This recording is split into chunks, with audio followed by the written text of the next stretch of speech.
It's snowing outside right now, which means two things. One, the lighting is incredible, and two, I'm stuck inside anyway. So let's recap 2024.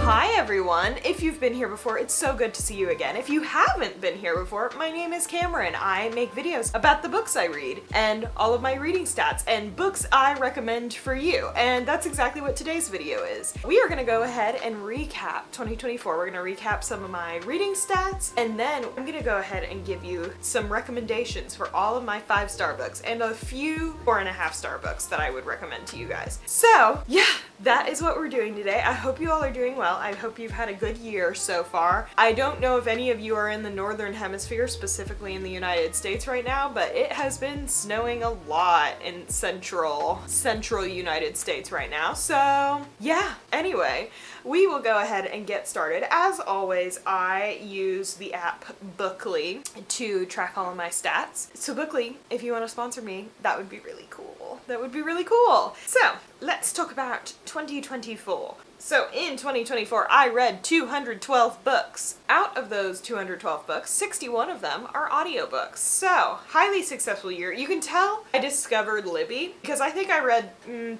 audiobooks last year. And then this year I got my library card and then got the Libby app, and like a lot of the books I have read this year have actually been ones that I've listened to. So, if you don't have Libby, you should go to your library and get a library card, and then you can get Libby. And it's unlimited free books, and it's rad, and I love it. Anyway, let's talk about some further stats. So I read 47,281 pages this year. Keep in mind that does not include the audiobooks that I read. Those are just the physical books that I had to turn pages on. That is insane. Thanks for asking. That's crazy. I keep up with my reading stats. Obviously, if you guys have been here before, you know I do a monthly recap every month. I don't think I've ever sat down and been like, oh, I'm gonna add all of these together, because 47,000 pages is a lot of pages. Also, I feel I should tell you, I don't give stats to brag or anything. I do it because I think it's interesting and cool and fun, and it kind of helps make sense for how much books I'm reading in a year. But please don't compare yourself to me and the things I'm reading. I read very, very fast because it's a skill I learned very young. And that doesn't mean you're not any less of a reader if you only read 1, 2, 5, 10 books this year. You did a great job reading 10 books. That's like way more books than the average adult reads in a year. So kudos to you. I hope you all had a great 2024 reading. If you have like a total count that you want to tell me about, please comment below. I want to hear more about it because I want this channel to be a place of like encouragement and good congratulatory comments to each other and stuff, because any type of reading is good reading. No matter how you do it, no matter how you choose to do it, that's good reading. Yay! I'm happy for you. If no one said that, I am extremely proud of you guys for reading this year. And you know what? If you haven't, 2025 is a good year to start reading. Any time is a good time to start reading. All that aside, in 2024, I read 629 hours total. Ta-da! I had a goal for a lot of 2024 that I wanted to read 50 hours a month. And one of the good things about not succeeding in goals is you kind of know your threshold, like what you can handle. I couldn't do it every month. Clearly, I still ended up getting 600 hours of reading, which is just excellent. Which I actually think equates to 50 hours a month. So maybe I succeeded. Regardless, I know it's not within my threshold most months to read 50 hours in a month. So I am going to take the pressure off in 2025 on how many hours I read a month and just kind of like hang out and enjoy what I'm reading and take the time to read it if I need the time to read it. So all that to say, yeah, I read quite a few graphic novels this year. I do not have an official count on graphic novels. I would probably say I read 30 graphic novels this year. And that's just an estimation, I promise you. So, but 30 graphic novels really picks up your reading pace because obviously you're not reading full pages of text, you're reading little text box of text. But my reading pace is listed as 156.6 pages an hour. I know that's not my reading pace for standard books. I think I average probably around 125, 130 pages an hour, and then the extra up to 150 was just averaged by the fact that my graphic novel reading probably is significantly faster. That gives you a good view on like I'm reading that much because my reading is so fast. So yeah, my best day that I read 1,097 pages in a single day, and then I also read for 427 minutes in a single day. Those might be 2 separate days, I did not check. But I did read every single day this year. Woo! Which is always one of my reading goals. I try to devote at least 30 minutes a day to reading. Sometimes I don't get it, and that's fine, but a lot of times I'll make it up on like a heavier reading day, which is cool and rad. So, and my book selection was actually pretty good this year because my average book rating was 3.79 stars. So I try to curate books that I will like. I very often from just like a description of a book can tell like, this is not gonna be for me. So I don't find myself picking up a lot of 1 and 2 star books. I would say the majority sit around 3 stars, but I had quite a bit of 4 and 5 star books, which we will get into in a minute. So those are the stats. Thank you so much for joining me. So before there are kind of questions about this, my biggest tips, if you're looking in 2025 to read more, my biggest tips are, first of all, devoting time to reading every day. If I go to bed, the only things I'm allowed to do in said bed are read or sleep. So I specifically make sure I set aside 30 minutes a day to read. I try to read every single day because I think building the habit is very, very useful. And also I recommend utilizing other mediums. So if you find you're in a bit of a slump and reading 300-page books full of words is really hard for you to do at that moment, listen to an audiobook or pick up a graphic novel. I personally am that crazy person who listens to audiobooks at the gym. You don't have to go that far, but it does definitely help me accumulate all the time that I want to listen and help me complete 30 minutes a day. So yeah, basically explore with mediums, set aside time every day, make it a habit. That's my biggest piece of advice to you. If you really want to go hardcore like me, learn how to speed read, I guess. The fun fact about me, I kind of taught myself how to speed read when I was like 7. I don't know how I did it, but I was talking to my sisters earlier this year and we were just talking about stuff and they were like, oh, you know when you hear the words that you're reading? And I was like, I do not actually, because apparently I just trained myself out of it. So all that to say, those are some tips for you if you are interested in reading a little bit more this year. The reading community would love to have you. Hey, can you stop playing with the camera? Anyway, so let's talk about the things I want to carry into 2025, like what my plans are. Like I mentioned, I do think I'm going to drop the reading 50 hours a month goal that I set for myself, because I just found that the extra pressure was a little bit too much for me. I think it made me like freak out every month when I didn't need to be freaking out. Like in reality, I probably averaged around 15 books a month. So just the nature of me being like, oh, I didn't read 50 hours, blah, blah, blah, when I was reading more than a lot of people read in an entire year. I feel like it made me sound pretentious personally, and I don't think it was achievable for me. So I will not be carrying that into 2025. What else will I be carrying in? I am going to keep up I do every month try to read at least one classic novel, one translated work, and one nonfiction work. I do think I want to keep this up because, spoiler alert, I think a lot of my best reads of this year were actually nonfiction books, which I've never been a nonfiction fan before this year. And I just found that it really broadened my horizons. I learned a lot more this year than I think I have ever learned in a year before this. So I am definitely going to keep up with that. I also recommend it for you guys. If you accomplish more than a few books in a month, then I recommend doing that same thing just to broaden your horizons, learn new things, find new perspectives. I thought it was very fun. And also make sure you're getting your like literature studies if that's something you're into. But yeah, so those are the things I think I'm going to carry on. I am going to maintain the fact that I don't have a book reading goal. Like I said, I think numbers, and maybe this is just me as an ADHD person, but I think numbers really like get my brain to just freak out. Like my brain is like, oh, you're setting a number goal? You're not gonna hit that now. So I just won't. Do I have any buying goals for next year though? I would love to buy any 5-star books that I have. That's kind of a goal that I set for myself this year, I spent probably like an eighth of what I spent last year. Not last year.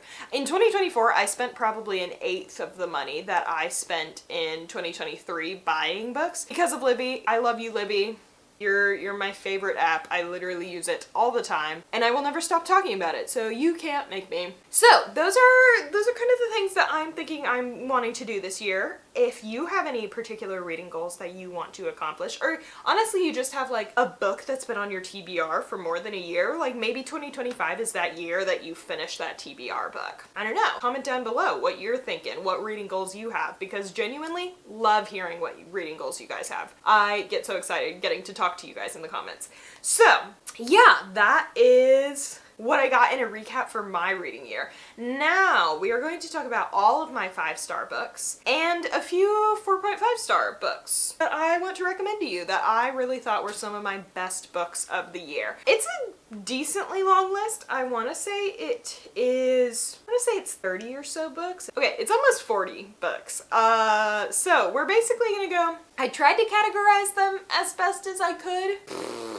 Who knows if I did it well, if any of these categories are going to make sense. But yeah, I'm just gonna talk about all of the books that I really was into this past year, and of course, kind of give you all descriptions on them. So yeah. So let's start off with our nonfiction picks. We'll have kind of 2 sections. It'll be memoirs and then just general nonfiction. So the memoirs I read, my very, very first book I read in 2024 was Crying in H Mart by Michelle Zauner. And it is basically a story of grief. It's about a woman who loses her mother to stage 4 cancer. And like what happens kind of throughout that journey. She moves back home to take care of her mother with her dad, and she also talks about being a biracial woman and losing kind of her connection to her culture because her mother was Korean, and kind of how that has since impacted her life and what she has gone on to do with it. Oh my goodness, I still think about this book probably once a day. I think it is truly astounding. I actually ended up, Michelle Zauner is actually a musician. She goes by Japanese Breakfast and makes incredible music, so I have added a lot of her music to my playlist too, but it's just such a good memoir kind of talking about grief and both the positive and negative parts of losing a parent, and just how much there is to an individual, and like she talks about like good parts of her mom and bad parts of her mom and like just their relationship as she's growing up. It is truly, truly so good. It will make you cry, so if you're not looking for something emotional, maybe that's not for you, but if you haven't picked that book up yet, 2025 is the year you should absolutely do it, because I ate it up. I loved it. Another memoir that I loved, I thought it was so good, is The Princess Diarist by Carrie Fisher. Infamous for being an astounding writer and also an actress who most famously, I would say, played Princess Leia in Star Wars. I am a huge Star Wars fan, but I'm also just like a huge Carrie Fisher fan. She is so whip smart. She's written a bunch of books, a bunch of plays, and she's so good. But The Princess Diarist specifically is kind of a memoir about her recording the very first Star Wars movie, A New Hope, and kind of her relationship with herself at the time, her relationship with acting at the time, her relationship with her co-stars, and a lot of the book also discusses kind of her relationship to the character that is Princess Leia. It's not necessarily a new concept, like there have been several actors that have done this before with characters. Leonard Nimoy is one of the ones that I am thinking of. But Carrie Fisher, I think, does a really, really great job talking about like how Princess Leia means so much to so many people, and she doesn't mean the same thing to Carrie Fisher, and the experience of creating Princess Leia as a character and like what she went through as she was doing this, and experiences with fans since she has done that in the probably 50 years that she lived after she did A New Hope. So good. honestly, the biggest like draw to this novel, and this can be for any of her works, is how whip smart Carrie Fisher is. She is so smart. She is so witty and sarcastic and just so good. And she's also not afraid to take digs at people, which I always love in a memoir, in a writer. So yeah, I just thought it was incredible. I do think it does appeal more to Star Wars fans, because obviously it is her relationship with the character of Princess Leia and those films. And so I do think you need to know a baseline novel. But it's also just like a really interesting study on an actor and the characters they portray. So I thought it was incredible. I also read it very early in the year, and I still think about it very often. And then, of course, for the first time, I picked up I Am Malala by Malala Yousafzai. So if you don't know who Malala is, she's one of the youngest Nobel Prize winners ever, but she was a activist for women's education in Pakistan during kind of the rise of the Taliban. And she actually was am I allowed to say this on YouTube? I'm not monetized, whatever. She actually was shot in the head and survived because of what she was doing, because she was fighting for women's education during a time where the Taliban was strictly enforcing rules about women and severely trying to oppress them. And it's just a very interesting story of her life up to the shooting and what happened. Like, the book literally starts out with the shooting, and then she goes back and explains like who her father is and who her mother is and like how she got involved in doing all of these things and everything like that. I think it also gives a really, really interesting look into Pakistan, particularly during the time when the Taliban was like beginning to take over, because a lot of Malala's childhood took place before the Taliban like really got their hands into society. So yeah, it talks a lot about her life. She also talks about pride in her country and pride in the women who fight for education every day. And it is gruesome for sure, but I think you learn a lot of really interesting historical context in what happened to Pakistan and like just the fight that they're still kind of fighting every day there. Oh my goodness, so good. All three of these books that I just mentioned to you, all three of these memoirs, 5 stars. Incredible. Incredible. I actually think I have another one that I accidentally put in another category. Well, we'll use that one to kind of blend the two categories. Another book that I read was The Sun Does Shine by Anthony Ray Hinton, and it is the story of a man who was falsely accused and put on death row for over 50 years. He literally was a death row inmate for many, many years, and he got pardoned, obviously, after that. He got pardoned by President Obama, and just kind of what it was like living in prison, a bunch of like discussion about the US prison system and what they do, and also about like a lot of his relationships with other inmates, with his family, and a lot of family members still were fighting for him as he was jailed essentially for a crime he definitely didn't commit. And they also discuss a lot of racial inequalities in the United States today, and it was so good. I did weep. I had to put down the book at one point, actually maybe 2 points,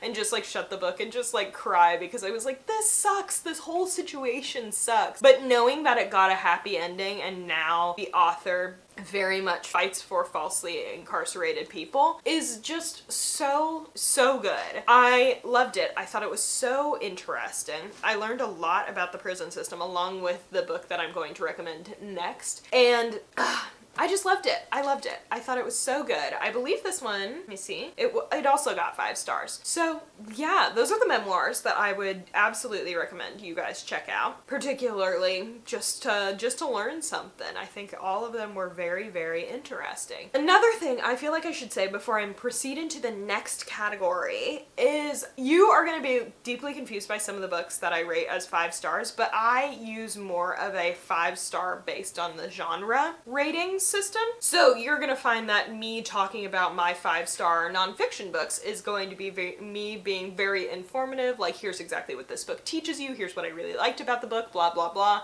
And then for like my fantasy picks, it's gonna be like, I don't know, I just thought this was cute. So please don't judge me for that. Maybe it's just because I don't necessarily take some genres not as seriously by any means, but like some genres are very much designed to be very light and very uplifting and not necessarily informative, just kind of like a fun story, which is okay. But if you get confused at a certain point when I say, oh, this nonfiction was just incredible for these very emotional and informative reasons, and then I say, I thought this Roommates was cute, that's why. Anyway, let's move on to our kind of general nonfictions, the ones that I feel like I learned a lot from, the ones that describe various circumstances. So the very first one that I read this year is Freedom is a Constant Struggle by Dr. Angela Y. Davis, who Angela Y. Davis was actually on the FBI's top 10 most wanted for a long time because she has been a civil rights activist since the 60s, and she is so genius. She's like a primary leftist figure in the United States today, but she kind of gathered a collection of essays. This book came out in 2016, so it came out around the time of riots in Ferguson, Missouri, as a result of the police killing a young innocent black man. And she also ties it into kind of what's going on there, the Palestinian people, and particularly what they've been going through for 70 years, and the US prison system. And it's just a collections of speeches she gave, of essays she wrote, of interviews she gave,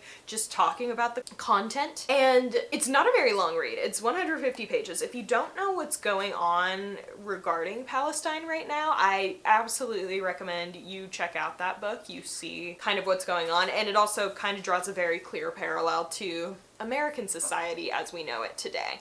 So that's all I'm gonna say about it. I don't necessarily want this video to get flagged, but I think about this book very often. I think it's a very, very good resource for understanding both more about the US prison system and the rates of police brutality against black people, and also just so many aspects of all of it are tied together so deeply, and I just thought that was so interesting. So yeah, that is what I'm gonna say about it. Also, any of Angela Y. Davis's books are apparently incredible. That's the one I've read. I'm hoping to read more this year, but yeah. And then I read my very first bell hooks this year. I read a nonfiction bell hooks called Ain't I a Woman? And it is about black women's space in modern day feminism, and about how a lot of white feminists aren't inclined to include women of color, specifically black women, in spaces regarding feminism, because white feminists often view feminism as a one-part issue and don't necessarily think about it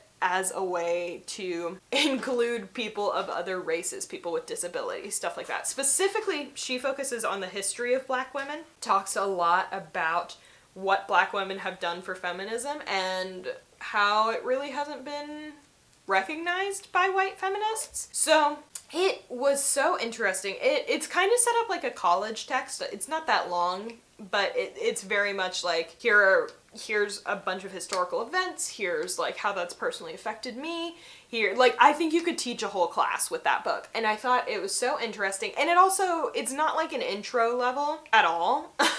It does require some kind of adjusting and thinking about like, okay, where do I fit in this scenario? Am I a part of the problem? Which, surprise, surprise, as a white woman, of course I'm part of the problem. And it basically like here is specifically what black women want and how they can fit in the feminism if white women leave the space for them. I thought it was very, very interesting. I thought it was so interesting. I thought it was so cool. I do want to read more of Bell Hook's work. I used to live in the final years of her life. I actually lived about 10 miles away from her. Fun fact, she passed away before I got to read any of her books, but that's just a fun fact about me. So I was glad to read that this year. And then a topic that also kind of ties into that, and it's a little bit more introductory, also a little bit more modern, because I believe Bell Hooks wrote Ain't I a Woman in like, she had revised it several times, but I think the original issue of it was written in like the 1970s. So yeah, but a more recent, more updated, kind of more introductory kind of level is Hood Feminism by Mickey Kendall. A lot of the points that Kendall makes are very, very similar to what Hooks makes, but I do think it's a little I don't know if it's more palatable necessarily, because it's not a topic that's palatable, let's be very clear. But I do think it's very clearly explained. She explicitly is like, here are the first steps you need to do to actually be like a feminist that includes everyone, because I mean the movement of feminism is based on equality for all, and some of us, white women, have not done a great job of doing the equality for all thing. We've done a much better job kind of being like equality for white women, which no. So, but I also just adored that book. I also like that that the author isn't gonna pull any punches. She very clearly is like, bam, here's the information that you need to know. And I really, really like it. So if you're looking to learn any more about feminism and how it affects Black individuals, both of those books are amazing, incredible. I loved them. So what else have we got? During Disability Awareness Month, I read 2 books about disabilities that I really recommend. Demystifying Disability by Emily Ladau is just kind of a very base level like information about disabilities in the US and how we can include more disabled people in spaces, and how we don't have to other them the way that society very often kind of makes us other them. Well, I mean, we're definitely choosing to other them, let's be very clear. But regardless, it's kind of a very interesting entry-level information about disabled people and how basically able-bodied people should treat them. That one didn't get a 5-star rating for me, but that was because I knew a lot of the information already. So if you're coming to it totally new, it very easily is a 5-star book. And then kind of tying in with the whole demystifying disability and breaking down kind of some stereotypes about it and like basically not othering disabled people. I also read a book edited by Alice Wong called Disability Visibility, and it's just a collection of short stories and essays penned by disabled people and what their lives are like and how ableism has severely affected them. And I thought it was a perfect tie-in novel to Demystifying Disability. I thought all of the authors who contributed their essays to it were incredible. It's hard to say I enjoyed reading when it's such like a heavy topic about like oppression and stuff like that. So I enjoyed it as much as you can enjoy reading about the topic of oppression, but it was so well done. All of the stories were very excellent. It's always good to broaden your point of view by doing stuff like this. So yeah, I found I really, really liked it. All right, we have 3 more nonfiction books. Once we're done with nonfiction, we can move into books that are a little bit more fun to read than what I've been recommending. So yeah, just hang on for a minute. So another book that I read it on US election week. Bad idea. The election put me into one of the biggest slumps I've been in a while, because it truly was just not necessarily the result that I feel was the best for the American people. But that's all I'm gonna say about it, because this is not a space where I need to be getting more political than I am right now. So, I read Jesus and John Wayne by Kristen Kobes-Dumas, which is basically about the relationship between white evangelical Christians in America to very right-wing, right-leaning conservative politics. And it basically was just a story of how we got there and how that happened. Deeply interesting. I learned so many interesting, and it's interesting because I was raised in the church, so I, in theory, knew a lot of these things, but also being able to put like a bullet marker next to like, oh, I know exactly when this mindset change happened in like a timeline, was really, really cool. And like I said, I chose a bad time to read it. I still give it 5 stars though. I thought it was an excellent read. I thought it was so interesting. If you want to learn anything about that, I will never stop talking about that book because I thought it was so, so good. Conveniently, the week after the election, I went on to read How to Hide an Empire by Daniel Emmeror, which is the US history of imperialism. I'm making jokes about it simply because the timing was so poor, but this was another 5-star read. It talked about basically, along with that, the history of US making decisions to become imperialist and the colonies that we have, the places that we occupied that were not our own, and how that has like created the America we live in today. and also how that has like very severely impacted the areas of the world that the US has occupied in the past. So, like I said, really enjoyed this read as much as you can enjoy a read about imperialism. And that's what I'm gonna say about it. Also, I just noticed the little girl sitting right there. What are you doing? And the boy is right there. So, anyway, the final non-fiction book, another incredibly heavy topic, by Isabel Wilkerson, Caste. It is basically a history of racism in the United States, and how, and the author makes a really excellent point about a caste system, which is like a predominantly known system in places like India, where you are very clearly divided by certain features and you can never leave that caste. The author of that book, Wilkerson, makes a point that the United States actually also is in a caste system, obviously a different structured one structured based on the color of people's skin. So the lowest caste, she argues, are black people in the United States. And it's basically a history of US racism. It talks about a lot of the implications and consequences to racism. It talks about the places that racism exists that like a lot of white people don't even think about. It's a lot of these reads are not necessarily palatable all the time. A lot of them are very gruesome and hard to read, but so important and so informative that I simply couldn't talk about my favorite reads of 2024 without mentioning these books. So, if you want to educate yourself on any of those topics, I really recommend any and all of the books that I mentioned. And I think I learned so much this year because I chose to seek out non-fiction books. So if there's one thing I can recommend you for your reading year in 2025, it's simply to do that. To find nonfiction, to educate yourself on the topic. Particularly in the United States, we're in a really rough political climate right now. And any form of education is a way that we can recognize the bad things and potentially stand up to them. And we can also find ways to inform other people about them. And education and reading are both some of the most powerful tools we have. And I swear I'll be done with this rant in a second. But there's some of the most powerful tools that we have that we simply cannot live without them. We cannot avoid them. We have to use them. All that to say, please read in 2025. Please go get your library book. Go secure more funding for libraries all over the US. Find topics that you want to read about, even if they're not available at your libraries. Go buy books about them. Go find free online PDFs of certain books. I cannot talk about stuff like this enough because it is so important.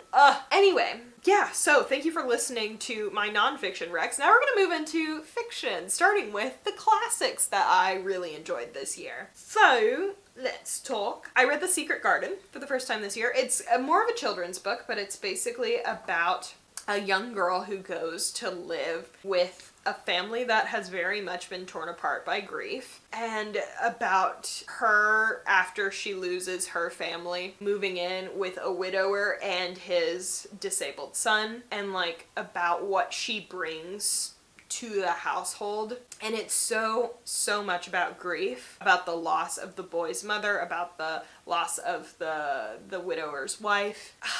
It is a children's book. It's definitely like intended for children. There's lots of kind of cute stories about like kids just playing around and stuff like that, but it's also kind of a deep analysis of grief and the effects it can have on people. So that's all I'm gonna say about it, but it's very like wondrous and charming and very, all I can think, the only word that's coming to mind, and this sounds so stupid, is like, it gives cottagecore. I don't know. It's very whimsical, very much a fantasy, but there is also an aspect of exploration of grief that's not so explicit. It's seen through the eyes of a young girl. I really liked it. I really had a good time reading it. And then we had Anne of Green Gables. I read this full series this year. Particularly the one that I am recommending to you guys is the very first one of the series.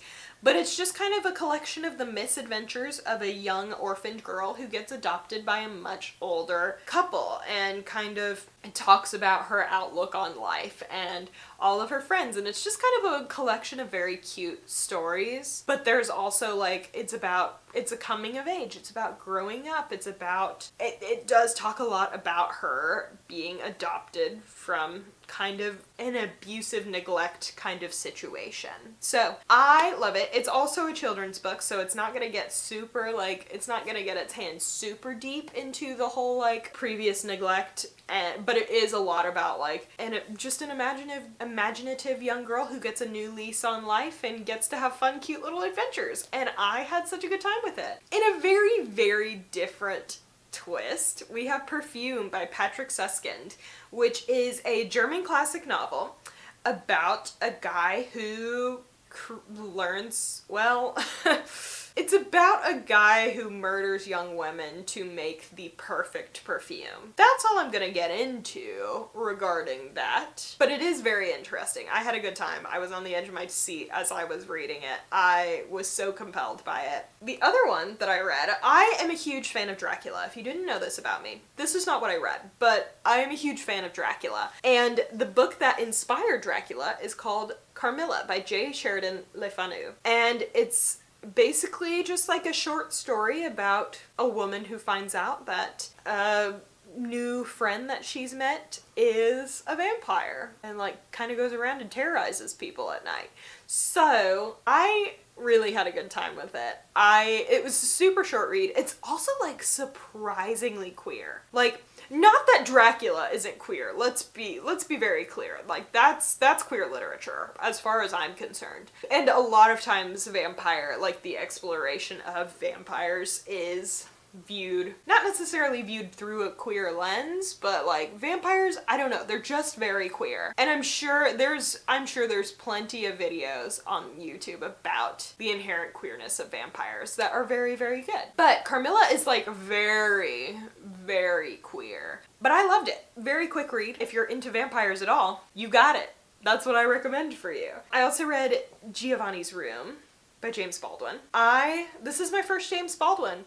I thought it was very interesting. It is also an explicitly queer classic novel just about a man who falls in love with another man and they have to kind of keep it quiet, and the nature of living as a queer man during a time period that was not overtly even a little bit okay with queerness and being a gay individual. So I thought it was very interesting. It very much draws on Baldwin's real life because he was a Black queer individual, and I thought it was very good. I also want to say it's also a short read. Like, I think it's under 200 pages, but that's what I got. The other classic that I'm recommending to you is Native Son by Richard Wright. It is about a young Black man who accidentally murders a young white woman and kind of the consequences of that. And it very much is a psychological thriller, but it's also a discussion from like the 1930s or 40s. I can't remember when the book was officially published. I'll put it up somewhere. But just like a discussion of the US justice system and how it treats Black individuals, especially during a time period of very, very high racism. It's so good. Also a novel that I just very much was on the edge of my seat for. I thought it was so interesting. I also read another Richard Wright book called The Man Who Lived Underground, which is more of a short story, also kind of exploring the effects of the justice system on Black individuals during that time period. So if you want a shorter read, that's one I can recommend to you. But yeah, those are all the classics I really, really enjoyed this year. I think most of them got 5 stars. Yeah, I thought they were all so interesting. So, and then I also have an additional recommendation that is tied to classic literature, but not necessarily classic literature. It is Julia by Sandra Newman. It is written as a tie-in novel to George Orwell's 1984, and it is written from the perspective of the character Julia, who, honestly, like, even though she's like an integral part of 1984, we don't really see her do very much. Like, we don't really see that, but it is a lot more of she dives into more of the conflicts within 1984. She does it from a woman's perspective, how that affects women in that world. And, so good. So good. It was like one of those tie-in novels, one of those extra reading things that made me like 1984 more than I did. I almost stopped at like 1984. I like 1984. I think I originally gave it like 3 stars, but this novel, like reading Julia alongside it or like after it or however you want to read it, really made me go, oh, like, hold on, I like it so much more now. But that may just be me. I just adored that book and I felt like it deserved a mention, but I didn't know in what category it should be mentioned, so. So let's talk about some of the crime fiction novels that I really loved. I have talked about this on my channel before, about how I'm not a huge fan of true crime, but I do like get really into some of the story beats, so that can absolutely be filled in by some fiction crime stories. So I have 4 here that I really would recommend. There is a book called Bright Young Women by Jessica Knoll, and it kind of follows a woman whose best friend and roommate was murdered by a serial killer in the 70s, and it flips back and forth between like the time period when the murder happened and like her in the modern day. So I think most of it's within like in the late 60s to early 70s, and then a lot of it is also in like 2019 or whatever. Just a really, really good way to frame a story like that. It focuses far more on the victims and the people who were friends with and loved the victims and how that affected them. It doesn't even mention the serial killer's name, which I thought was an incredible choice. Like, it truly just takes all of the power and puts it back in the victim's hands, which I have not really seen in a lot of crime fiction that tries to emulate true crime. I thought it was very, very good. Very, very gruesome. I feel like that is kind of a given trigger warning in these next several books, but you know, maybe that's just me. So that one was one I really, really enjoyed. I also read All Good People Here by Ashley Flowers, and it's kind of, it's a crime fiction about a reporter who is investigating the long-time mysterious, I don't know if she's a reporter. I think she might be someone, some of these are a little fuzzy. I think she might be someone who grew up in the town, who later became a reporter, I think is what it is. But she is investigating the death of a young pageant girl. Very, very much emulating JonBenet Ramsey, and that whole case, it is a lot of that, but very, very high pace. It's a point of view from both the woman who comes back into town and the little girl's family before and up to the murder of the little girl, the disappearance and the murder of the little girl, and like a lot of the weird circumstances surrounding it. Like there's missing evidence, there's destroyed evidence, there's lots of questions that are still left kind of unanswered, and that's what the young woman in the like time period is trying to figure out. Once again, incredible pacing. I thought it was so interesting. It's one of the few crime novels that I gave a 5-star rating to. And let's also be clear, I think all of these are very good recommendations. It's very hard for me to give crime fiction 5 stars though. So high praise if I gave it 5 stars. The other crime novel that I read is The Appeal by Janice Hallett. Oh my gosh. I'm also saying oh my gosh because I just realized there's beeping outside. That's how focused I've been. If it's been going on for like minutes at this point, I'm sorry.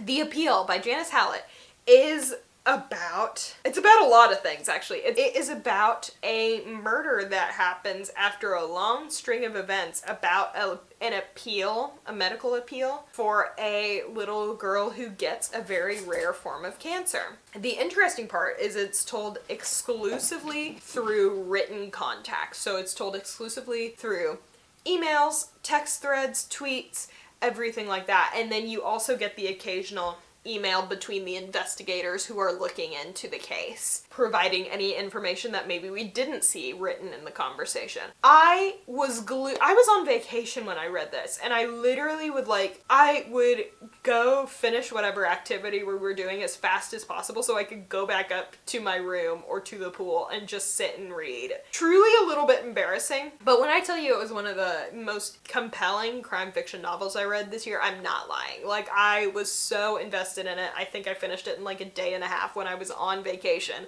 Also, this was not like a restful vacation. It was like we were doing a lot of stuff kind of vacation. So, but I loved it. I thought it was so good. Oh my gosh. One of the most recent ones I read was Warrior Girl Unearthed by Angeline Boulet. If you watched any of my videos from January of last year, you would know that one of my favorite books I read in 2023 was Firekeeper's Daughter. Yes. But it was basically about... both of the books take place in the same universe. They involve a young girl investigating kind of crimes that are happening on her reservation because she is a Native American individual. Ojibwe, I believe, is what tribe she belongs to. But just like a lot of stuff, it's not necessarily, I don't believe they're really murder crime stories. It's a lot more about like, well, Warrior Girl Unearthed is definitely about trafficking of Indigenous women in the United States and Canada. Yeah, I don't want to give more information than that, but know that it was both a deeply informative, like, not duology because they're not the same story, but like both books were deeply informative about life on a reservation, about the tribe they're from, about various statistics surrounding Indigenous people and what they go through in the United States today. Oh my gosh, so good. I don't think Warrior Girl Unearthed was as good as Firekeeper's Daughter. Firekeeper's Daughter was a 5-star, but Warrior Girl Unearthed was a 4.5-star. So, really recommend that one. Oh my goodness. I think about it so often. I think it's so good. I think I'm probably going to reread Firekeeper's Daughter this year. I'm not even going to lie. So, yeah, so those are my crime fiction novels we are powering through. So, I've got a few science fiction recommendations. I have Kindred by Octavia Butler. This is my first Octavia Butler book I've ever read.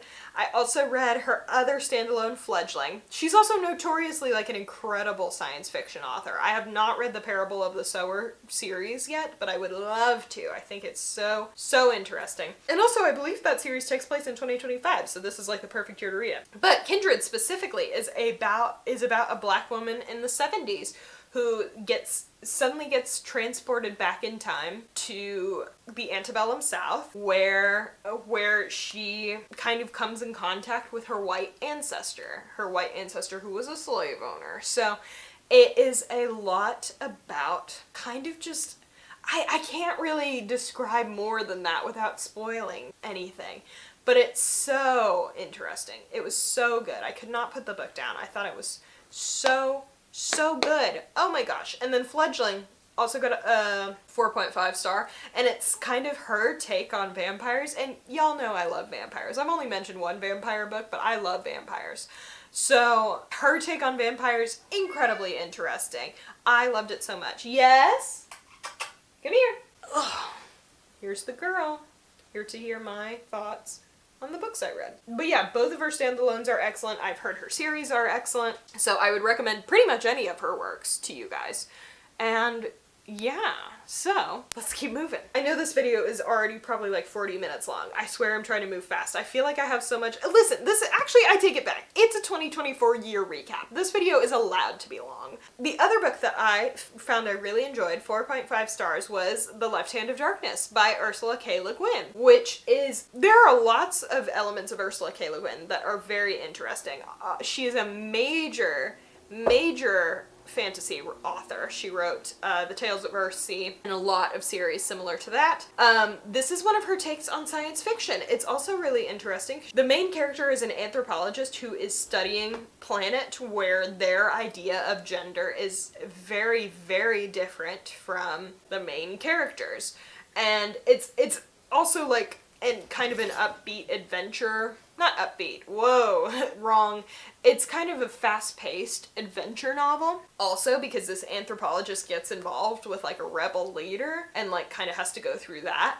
But so interesting. Also incredibly advanced kind of concepts and ideas of gender from a book that came out in like the 1960s. I really enjoyed it. I don't know, it made me think a lot, and not a lot of books necessarily make me like sit down and reflect that hard as that book did. I really liked it. And then, ooh, Ooh, a book that I read recently that I really liked. I gave it 4.5 stars. I think I might have to bump it up to 5 because I think so fondly about this book. But it is Station 11 by Emily St. John Mandel, which is one of the books that I read because it was on the New York Times Best Books of the Century so far.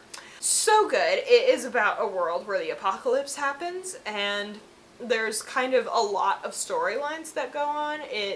There's a storyline following a couple from before the apocalypse. There's a storyline following a guy from literally the days the apocalypse are happening. The apocalypse is happening, and then it's several storylines afterwards. But it primarily follows a performing troupe that travels around in the end times and plays music and puts on Shakespeare for people in the existing towns that are still there. Such a fun concept.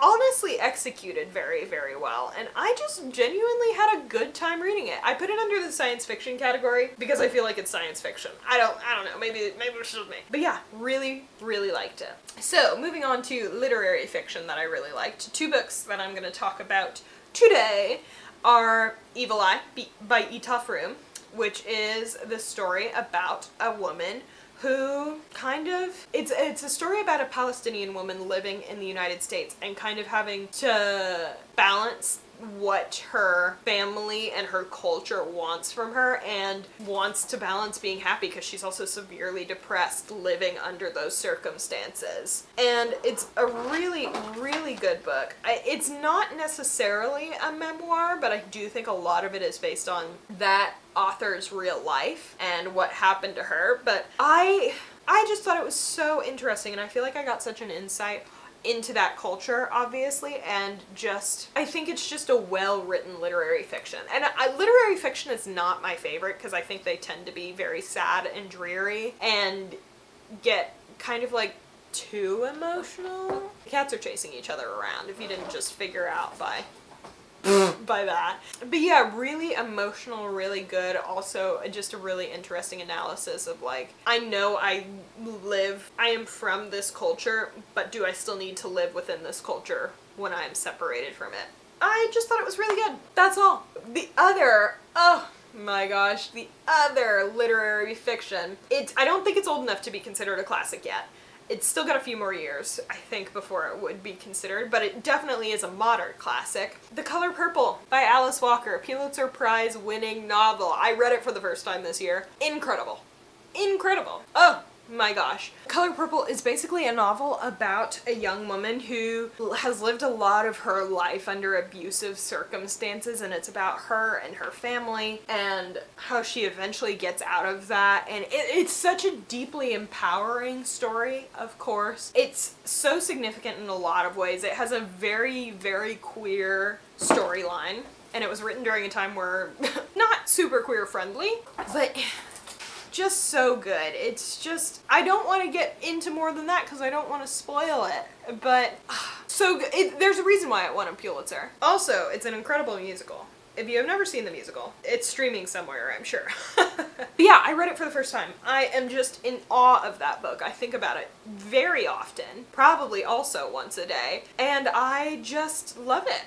I thought it was so good. And same kind of scenario where I didn't necessarily enjoy reading all of it, but I did enjoy it. And also, it has a happy ending. If you want the reassurance of a happy ending, it has a happy ending, as does Evil Eye. So, I have 4 graphic novel recommendations. Now we're getting into the really fun area. Let's start with the graphic novels first. I have 4 really fun graphic novels that I read that I just really enjoyed, and I want to tell you about.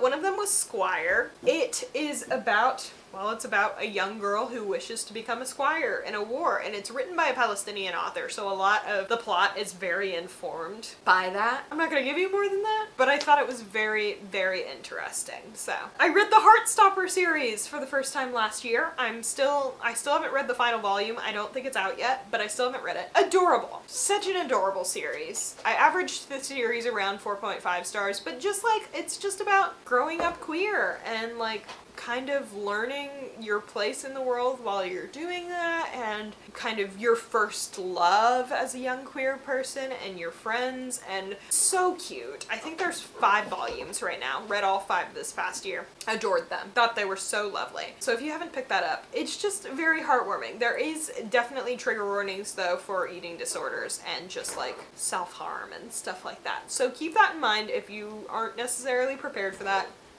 Don't read it quite yet, but I do think it is such a sweet little series, and I really enjoyed reading it. Another book that I really like, I loved this graphic novel. Thought it was so cute. Called Snapdragon by Kat Leigh. Oh, it's so sweet.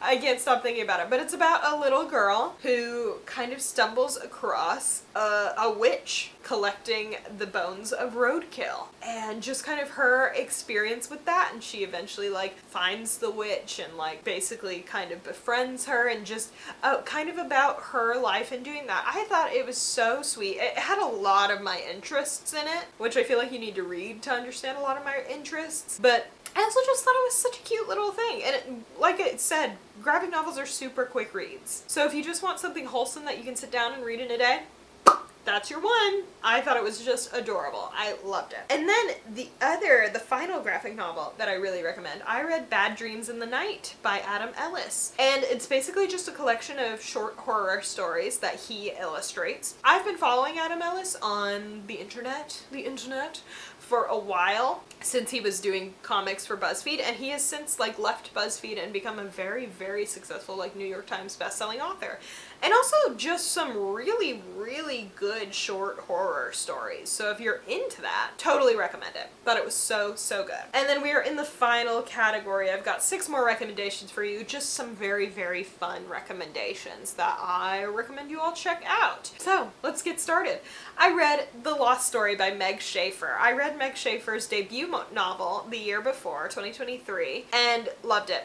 Thought it was so good. Thought it was so, so good. So I was really looking forward to reading The Lost Story. Also, shout out Meg Schaefer. She lives in the Louisville area, which is where I'm from. So, you know, I'm always down to support local authors. But The Lost Story is a story about 2 young men who go missing for several months in these woods, and then they are found perfectly healthy and in good shape. So there's kind of a mystery about what's happened to those boys. And then 20 years later, a young girl, like a young woman, kind of tries to find them and is like, my sister went missing in those same woods. Can you like help me find her? And very, very much a fantasy element, heavily inspired by the Chronicles of Narnia. So good.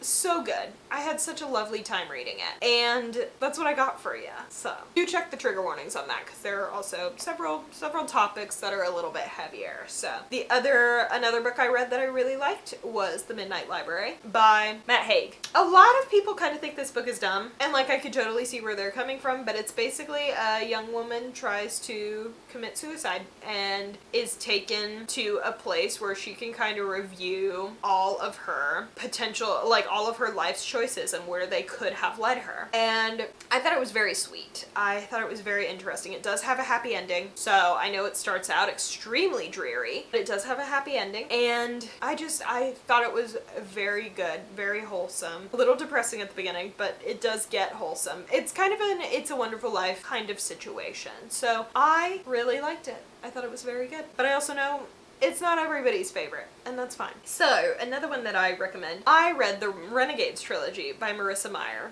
Marissa Meyer and her writing and my reading brain, they go together like that. They love each other. I don't know why every time I pick up a Marissa Meyer book, my brain is like, okay, now we're gonna read this in 3 minutes. And you know what? I respect that brain. But Renegades is basically a story that's set in a world of superheroes and supervillains, and about a young woman named Nova who is a supervillain and wants to try and take down the superhero organization and kind of goes undercover to infiltrate it. Very good.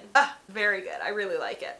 I honestly gonna be probably a pretty fast reread for me because I had such a fun time reading it. I listened to the audiobooks and then I later bought the physical novels, so I would really like to read the physical novels. But like when I was listening to the audiobooks, I quite literally was like, they were on at all hours of the day. I wasn't getting any work done. I wasn't doing anything but listening to my audiobooks. Like I would come home, put my headphones in and sit on the couch like this and just listen.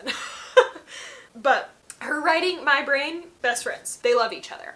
So, and then another trilogy that I really liked was the Old Man's War trilogy by John Scalzi. It's not technically a trilogy, but it is a trilogy like surrounding two characters, but it's basically a world where old people, like over the age of 75, I think, get the chance to go enlist for the army and fight in a war. And it's interesting. It's a sci-fi. I don't want to go further than that because I feel like it would spoil a lot of it. But yeah, and I'm also a huge fan of like political kind of stories, like even if they're fantasy or sci-fi politics.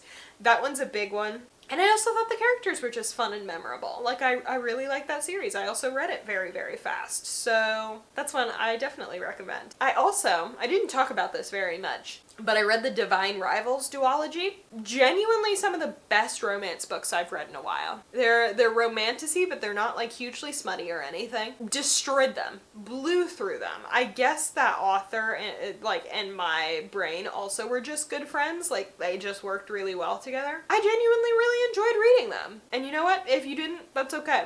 But I liked them.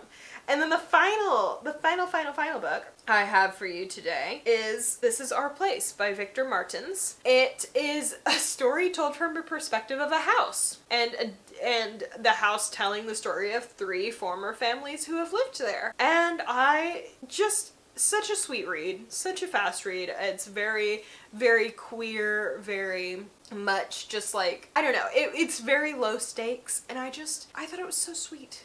I thought it was so sweet. So I'll end my recommendation list with a little happy one of a story told by a house. So yeah, and then the final thing, I don't have any more books to recommend to you, but just because I gave it 5 stars doesn't mean you will give it 5 stars, and that's okay. I try to give recommendations that are kind of set to all people's kind of opinions and what you guys like and stuff like that, but you know, if none of these interested you, that's okay. I have lots of other videos with lots of other books that I talk about. These ones are just particularly my 5 stars. So, I hope you enjoyed this video today. If you liked it, give it a little thumbs up down below. If you find that you liked a lot of the books that I recommended to you today, or you've seen multiple of my videos and enjoyed them both, consider hitting that little subscribe button. I would love to see you around some more. You know me, I love to yap about books.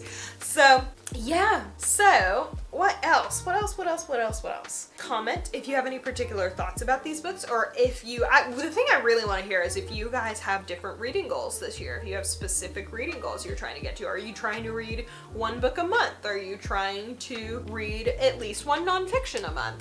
Tell me a bit about those goals, because I want to hear some of your guys' ideas. I think that's really fun. And yeah, that's really all I have for you today. So if it's snowing where you are, please stay safe, stay off the ice, go romp around in the snow, sled a little maybe, pick up some new books this year, try to read more than you read last year. And if that's really hard for you, just try to read some this year, some in 2025, that would be great. And of course, in 2025, go visit and support your local libraries. I will see you all later. Goodbye!